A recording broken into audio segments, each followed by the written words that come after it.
Indian judicial system किस लो तक अपने आप को लेकर गया है उसका आज मैं आपको एक फैक्ट चेक देता हूँ। फारूक अहमद दर, जिसे बिट्टा कराटे के नाम से भी जाना जाता था, अर्ली 1990s के कश्मीरी मिलिटेंसी के फेज में एक ऐसा नाम था जिसके ऊपर एलिगेशंस थे।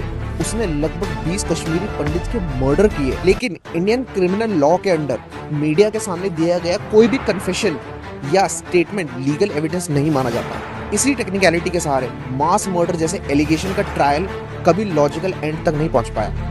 1990 से 2006 के बीच उसे कई बार प्रिवेंटिव डिटेंशन लॉ जैसे पब्लिक सेफ्टी एक्ट के तहत जेल में रखा गया है, लेकिन प्रिवेंटिव डिटेंशन का मतलब होता है ट्रायल के बिना कस्टडी, कन्विक्शन के बिना रिलीज। 2006 में उसे बेल मिल गई। आयरनी देखिए, वो बेल उसे मिली एक कश्मीरी पंडित जज के ऑर्डर से, जो ये क्लियर करता है कि कोर्ट के पास या तो डिसाइसिव एविडेंस नहीं था या तो प्रोसिक्यूशन ने अपना केस सही से नहीं लड़ा। इसके बाद कश्मीरी पंडित मर्डर केस प्रैक्टिकली फ्रीज हो गए। विटनेस का एक्सोडस, फोरेंसिक एविडेंस का लॉस और डिकेड्स के डिले ने जस्टिस को पेपर पर ही जिंदा रखा। इसी पीरियड में बिट्टा कराटे ने JKLF ज्वाइन की, यासीन मलिक के क्लोज सर्कल में आया और एक सेपरेटिस्ट लीडर बन गया। इतना ही नहीं, वो हुर्रियत कॉन्फ्रेंस के उस डेलीगेशन का हिस्सा बना जो इंडियन स्टेट के साथ डायरेक्ट नेगोशिएशन करते थे। 2019 में उसकी अरेस्ट होती है, लेकिन उन मर्डर्स के लिए नहीं जिसके लिए उसका नाम जाना जाता है, बल्कि किसी अलग टेरर फाइनेंसिंग केस में। आज भी एक ऐसा आदमी जो खुद फिल्म से क्लेम करता रहा। क्या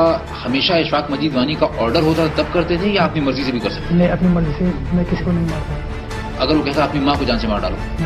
पाया। और ये सिर्फ टेररिज्म का नहीं बल्कि एक जुडिशियल सिस्टम की सॉफ्टनेस, डिलेज और फेलियर का सबूत है। और जहाँ जस्टिस इतना डिले होता है, डेटरेंस वहाँ खुद ब खुद ही खत्म हो जाती है।